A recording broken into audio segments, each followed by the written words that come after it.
जी शुक्राना गुरु जी, अनंतम शुक्राना हमारे गुरु जी महाराज का। ओम नमः शिवाय, शिव जी सदा सहाय। ओम नमः शिवाय, गुरु जी सदा सहाय। शुक्राना, अनंतम शुक्राना। जय गुरु जी, जय गुरु जी, जय गुरु जी। बहुत अहोभाग्य है जो गुरु जी महाराज ने इतना प्यारा मौका दिया शिव पुराण पढ़ने का, और शिव पुराण इतनी प्यारी जो ब्लेस की है, और मन में ये डाल दिया कि नहीं, ये पढ़ना है, पढ़ना है। तो जो महाराज की मर्जी, शुक्राना गुरु जी का जो इतना प्यारा आशीर्वाद बख्शा। ओम नमः शिवाय, शिव जी सदा सहाय। ओम नमः शिवाय, गुरु जी सदा सहाय। शुक्राना, अनंतम शुक्राना। अब तृतीय खंड का शतरुद्र संहिता में 32वां इसका अध्याय है, सुरेश्वर आख्यान। हे तात, हे परमात्मा, शिव का सुरेश्वर नामक धौम्य के बड़े भाई को सुख देने वाला अवतार वर्णन करता हूँ, सुनो। व्याघ्रपाद का पुत्र बुद्धिमान सत्पुरुषों का प्रिय उपमन्यु नामक जन्मांतरों से सिद्ध हो मुनि के कुमारपन को प्राप्त हुआ। वह बालक अपनी माता सहित क्षमा और मामा के घर रहता था। वे व्याघ्रपाद पुत्र उपमन्यु दैववश से अति दरिद्र था। उसने कभी अपने मामा के आश्रम में थोड़ा बहुत दूध पिया था। अति दुग्ध की इच्छा करने वाला वह बार बार प्रीतिपूर्वक माता से दूध मांगता था, और यह पुत्र के वचन सुन उसकी तपस्विनी माता ने घर के भीतर प्रवेश करके एक उपाय को सोचा और विचार करके उच्च वृत्ति कणों के बीनने से इकट्ठे किए हुए बीजों को पीसकर उसको जल में मिलाकर कृत्रिम दूध बालक को पिलाया। इस प्रकार अपने पुत्र का लालन पालन करने लगी। वह बालक माता से दिए उस कृत्रिम दूध को पीकर, जो कि बीजों से बना हुआ होता था, उसको पीकर माता से बोलता है। एक दिन जब वो समझदार हो जाता है, बोलता है कि माता, ये दूध नहीं है। यह कहता हुआ वो रोने लगा। अपने पुत्र का रोना सुनकर दुखी होकर पुत्र के नेत्रों को अपने हाथ से पोंछती हुई कमल के समान आकार वाली वह माता अपने पुत्र से बोलती है, सदा हमारे वन में रहते हुए यहाँ दूध कहाँ है? शिव की प्रसन्नता के बिना दूध की प्राप्ति नहीं होती है। हे पुत्र, पूर्व जन्म में शिव का उद्देश्य कर जैसे कर्म किए वैसा ही प्राप्त होता है, इसमें कुछ विचार नहीं करना चाहिए। ऐसा माता का वचन सुनकर वह माता की दया करने वाला शोकाकुल व्याघ्रपाद का पुत्र अपनी माता से बोलता है, हे माता, हे महाभागे, शोक मत कर। यदि शंकर कल्याण करने वाले हैं तो शोक को त्याग, अवश्य कल्याण होगा। हे माता, आज मेरा वचन सुनो। यदि कहीं महादेव हैं तो शीघ्र या देर में उस दूध को देने वालों का साध लूंगा, मतलब उन सबको मैं अपना लूंगा। नंदीश्वर बोलते हैं, यह कहकर वह बालक, शिवजी मेरा कल्याण करेंगे, ऐसा कहकर माता को प्रणाम करके विदा होकर तप करने चला गया। इतनी छोटी सी आयु में वो बालक तप करने चला गया और हिमालय पर्वत पर जाकर सावधान चित हो वायु का भक्षण करता हुआ, मतलब वायु का भक्षण करता हुआ 8 ईंटों से भवन तथा मृत्तिका का लिंग बनाकर उस बालक ने पार्वती सहित शिव का आह्वान करके ओम नमः शिवाय इस पंचाक्षर मंत्र से वन के पत्र तथा पुष्पों से पूजन किया। पार्वती समेत शिव का ध्यान करके पंचाक्षर मंत्र को जपता हुआ बहुत समय तक पूजन करके परम तप को करने लगा। हे मुने, उस महात्मा उपमन्यु बालक के तप से सब चर अचर लोग प्रज्वलित हो गए। इसी अंतर में विष्णु आदि देवताओं से प्रार्थना किए हुए प्रभु शिवजी उस बालक की भक्ति की परीक्षा करने को इंद्र का रूप धारण करते हुए, और पार्वती शची इंद्राणी हुई और उनके सब गण देवता रूप में हुए, तथा नदियों ने ऐरावत हाथी का रूप धारण कर यह देखने के लिए सब चल दिए। तब पार्वती तथा गणों के सहित शिव जी इंद्र का रूप धारण करके उपमन्यु के ऊपर दया करने को उसके आश्रम में गए। हे मुनीश्वर, वह इंद्र रूपधारी शिव जी उसकी भक्ति की परीक्षा करने को उस बालक से गंभीर वाणी में बोले। इंद्र बोले, हे सुव्रत, मैं इस तेरे तप से संतुष्ट हुआ हूँ। वर मांग, तेरे सब इच्छित वरों को देता हूँ, इसमें कुछ संशय नहीं। इंद्र रूप शिव के इस प्रकार कहने के साथ ही हाथ जोड़कर वह बालक बोला कि मैं शिवजी में भक्ति होने का वरदान चाहता हूँ। यह सुनकर इंद्र बोले, मुझे त्रिलोक के स्वामी, देवताओं के पति तथा सब देवताओं से नमस्कृत इंद्र को तुम नहीं जानते हो। हे ब्राह्मण श्रेष्ठ, तू मेरा भक्त हो, निरंतर मुझे ही पूजा कर, मैं ही तुझे सब कल्याण करके दूंगा। निर्गुण शिव को त्याग कर निर्गुण शिव की भक्ति से पृथक हो, तेरा क्या कार्य होगा? वह तो देव जाति से निकाले जाने पर पिशाचपन को प्राप्त हुए हैं। नंदीश्वर बोले, यह सुनकर मुनि पुत्र धर्म में विधन को जानकर पंचाक्षर मंत्र को जपता हुआ उस आए हुए इंद्र से बोला, इस प्रकार शिवजी की निंदा से तत्पर हुए तुमने प्रसंग से देवों के देव शिव का निर्गुणपन वर्णन किया। देव देवेश्वर ब्रह्मा विष्णु महेश, इनके उत्पन्न करने वाले प्रकृति से परे उन रुद्र को तुम नहीं जानते हो। ब्रह्मवादी लोग जिनको सत असत तथा व्यक्त अव्यक्त नित्य एक अनेक कहते हैं, उनसे मैं वर मांगूंगा। तत्व के जानने वाले जिनको हेतुवाद से रहित तथा सांख्य योग के अर्थ देने वाले कहते हैं, मैं उन्हीं से वरदान वर प्राप्त करूंगा। विभु शंभु से परे कोई तत्व नहीं है। वे सब कारणों के कारण तथा ब्रह्मा विष्णु आदि देवताओं में श्रेष्ठ और गणों से परे हैं। मैं न तुमसे वर मांगता हूँ, न विष्णु से, न ब्रह्मा से और किसी अन्य देवता से। मुझे केवल शंकर से ही वर देने वाले हैं और उन्हीं से चाहिए। अब बहुत कहने से क्या लाभ है। मैं अपने मत को सत्य सत्य कहता हूँ कि शिव के अलावा दूसरे देवता आदि की इच्छा नहीं करता। हे इंद्र, मेरे भाव को सुनो। मैंने आज ही अनुमान किया है कि यदि शिवजी की निंदा सुनी तो जन्मांतर में पाप किया है। शिवजी की निंदा को सुनकर जो उसी समय अपने शरीर को त्याग दे तो शीघ्र ही शिवलोक की प्राप्ति होती है। हे सुराधम, चाहे मेरी दूध पीने की इच्छा रह जाए, पर तुझको शिव के अस्त्र से मारकर अपने शरीर का त्याग कर दूंगा। नंदीश्वर बोलते हैं, ऐसा कहकर उपमन्यु ने स्वयं मरने की इच्छा कर और दूध की इच्छा को त्याग कर इंद्र को मारने के लिए तैयार हुए। उस मुनि ने उस आधार से भस्म को लेकर उसे अपने मंत्र से अभिमंत्रित कर इंद्र के ऊपर उसे त्याग कर बड़ा शब्द किया और उपमन्यु ने इष्ट देव के चरण युगल को स्मरण कर अपने शरीर को दग्ध करने की इच्छा से अग्नि को धारण करके स्थिति की। इस प्रकार ब्राह्मण के स्थित होने पर इंद्र रूपधारी भगवान शिव सौम्य रूप से उस योगी की धारणा को निवारण करते हुए नंदीश्वर के नियोग से शंकर के प्रिय उस अघोर अस्त्र को छोड़ने पर नंदीश्वर ने उसको मध्य में ही ग्रहण किया। तब भगवान शिवजी ने अपने रूप को धारण कर बाल चंद्रमा को सिर पर धारण कर ब्राह्मण को दर्शन दिया। उस प्रभु ने सहस्रों दूध के समुद्र, दही के समुद्र, भक्ष्य और भोज्य पदार्थों के समूहों को दिखाया। इस प्रकार उन शिवजी ने पार्वती के सहित बैल पर चढ़े गणों सहित त्रिशूल आदि सुंदर सुंदर अस्त्रों से शोभायमान अपना रूप दिखाया। स्वर्गलोक में दुदुम्भी, बजी और पुष्पों की वर्षा हुई। विष्णु ब्रह्मा आदि देवताओं से 10 दिशाएं पूर्ण हुई। तब आनंद सागर की लहरों से पूर्ण हुआ। उपमन्यु भक्ति से नम्र हुए चित्त से दंडवत कर भूमि में लेट गया। इसी समय वहां मुस्कुराते हुए भगवान शिव बोले, आओ। इस प्रकार उन्होंने बालक को बुलाकर मस्तक को सूंघ कर वरदान देते हुए उसको चूम कर वरदान देते हुए बोला, हे वत्स, हे उपमन्यु, हे विप्रशे, मैं तुम्हारे सुंदर आचरण से संतुष्ट हूँ। तू मेरा दृढ़ भक्त है। मैंने तेरी परीक्षा की। निरंतर भाई बंधुओं सहित अपनी इच्छानुसार भक्ष्य भोजियों को भोग और सदा निर्द्वंद होकर सुखी हो तथा मेरी भक्ति करने में तत्पर होते हैं। हे उपमन्यु, हे महाभाग, यह पार्वती तुम्हारी माता है। आज मैंने तुझे अपना पुत्र किया और तू निरंतर कुमारपन को प्राप्त होगा। दूध, दही, घी, शहद, इनके सहस्रों समुद्र तथा भक्ष्य भोज्य आदि वस्तुओं के संपूर्ण समुद्र हैं। हे महामुने, हे दक्ष, यह मैंने तुझे दिया है। तू प्रसन्नता सहित ग्रहण कर देवतापन को तथा गण की पदवी को प्राप्त करेगा।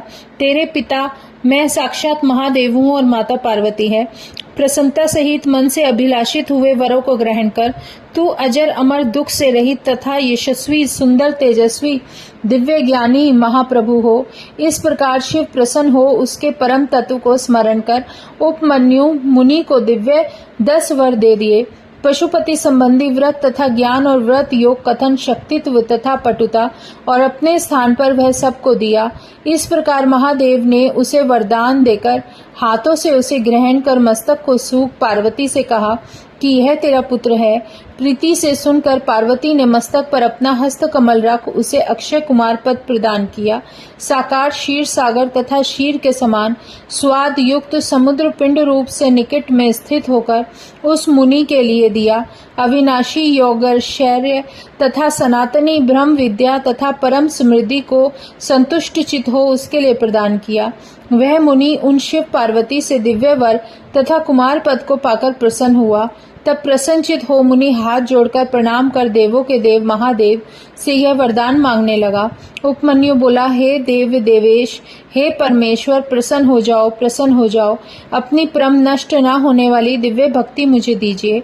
हे महादेव, अपने संबंधियों से मेरी श्रद्धा और सदा अपना दास पद और परम स्नेह तथा अपनी निकटता दीजिए।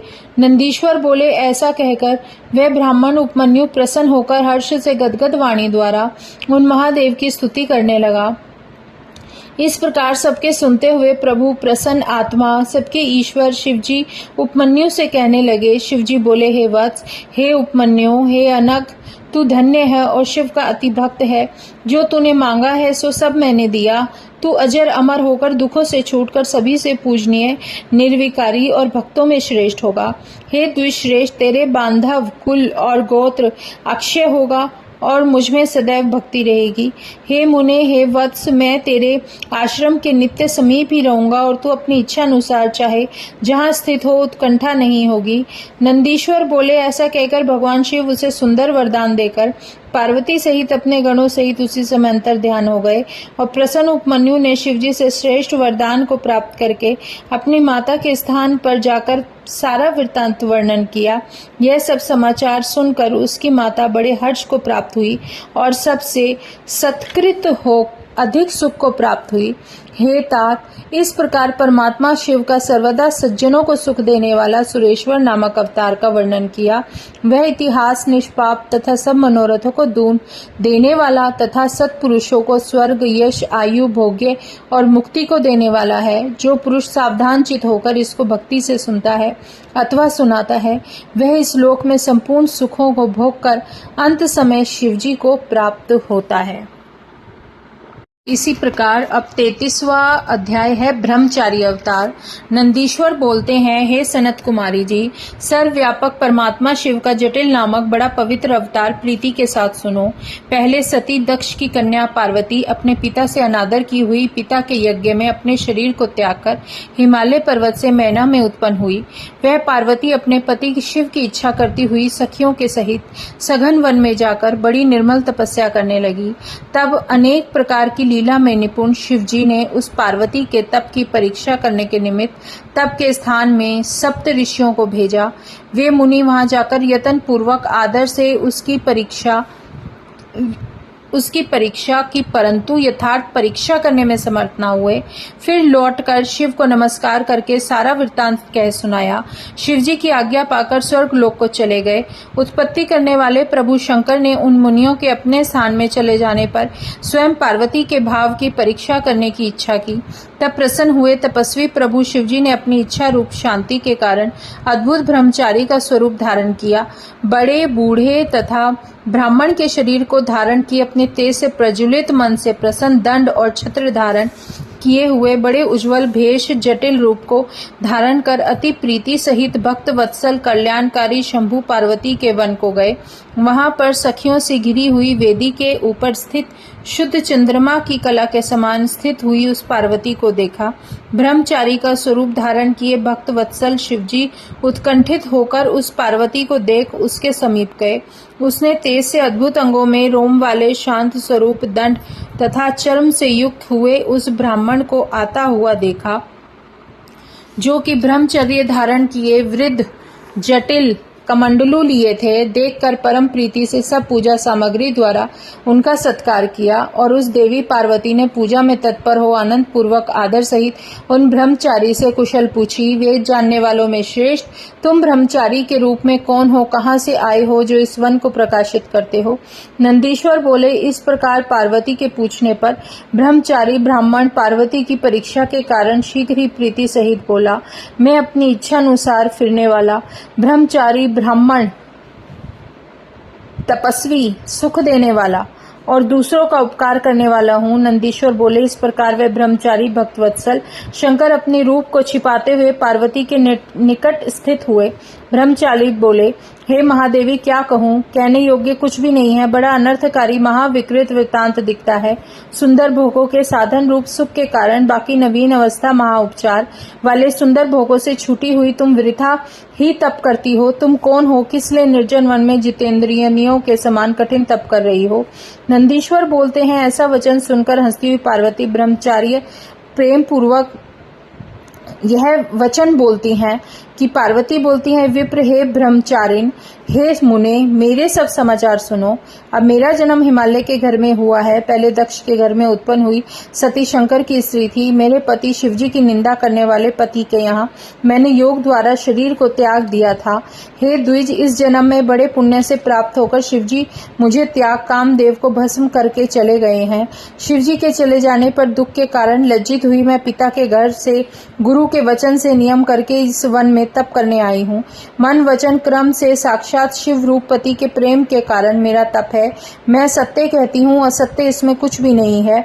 इसमें शिवजी साक्षी हैं। मैं जानती हूँ दुर्लभ वस्तु मुझे किस प्रकार प्राप्त हो सकती है, तो भी मन की उत्कंठा को मैं तप करके करती हूँ। हे इंद्र आदि देवताओं तथा विष्णु और ब्रह्मा को छोड़कर केवल पिनाकधारी शिव को पति पाने की इच्छा करती हूँ। नंदीश्वर बोलते हैं, मुनि, ऐसे पार्वती का निश्चित वचन सुनकर जटिल रुद्र हंसकर यह वचन बोलते हैं कि हे हिमालय के पुत्री, हे देवी, तूने कैसी बुद्धि स्वीकार की है। देवताओं को छोड़कर शिवजी के निमित्त कठिन तप करती है। मैं उस रुद्र को जानता हूँ। सुन, तुझसे कहता हूँ, यह रुद्र भैंसे पर चढ़ने वाले विकारी आत्मा और जटाधारी हैं। सदा एकाकी रहते हुए विशेषकर वैरागी हैं।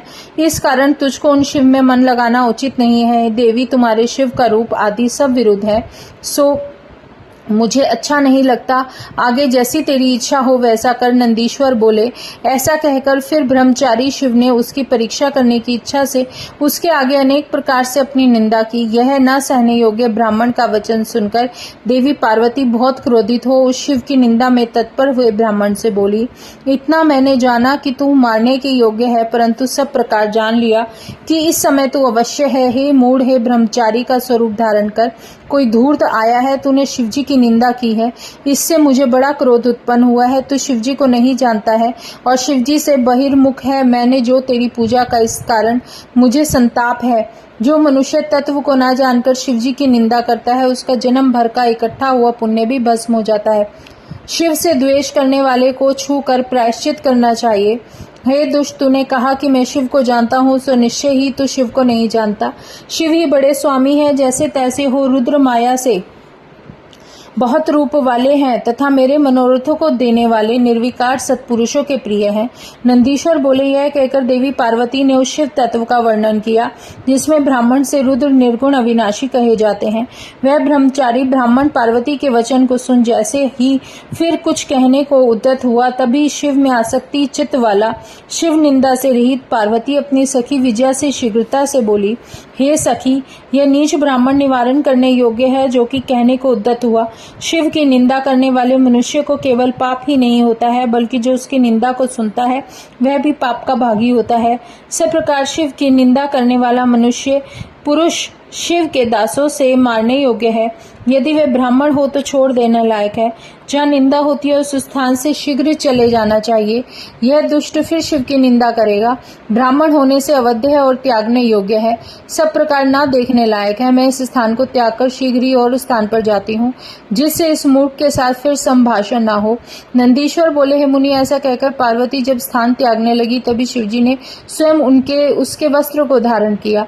जैसे कि पार्वती ध्यान करती थी वैसा ही दिव्य स्वरूप धारण कर शिवजी ने उनको दर्शन दिया और नीचे को मुख मुख किए स्थित पार्वती से बोले, हे शिवेयनगे, तू मुझको त्याग कर कहाँ जाती है?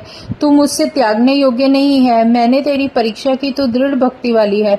मैंने ब्रह्मचारी का स्वरूप धारण कर तेरे भक्त जानने के निमित्त तेरे समीप आकर अनेक वचन कहे। हे पार्वती, मैं विशेषकर तेरी दृढ़ भक्ति से प्रसन्न हूँ। अपने चित्त से चाहे हुए वर को मांग ले, तुझे अदेय कोई वस्तु नहीं है।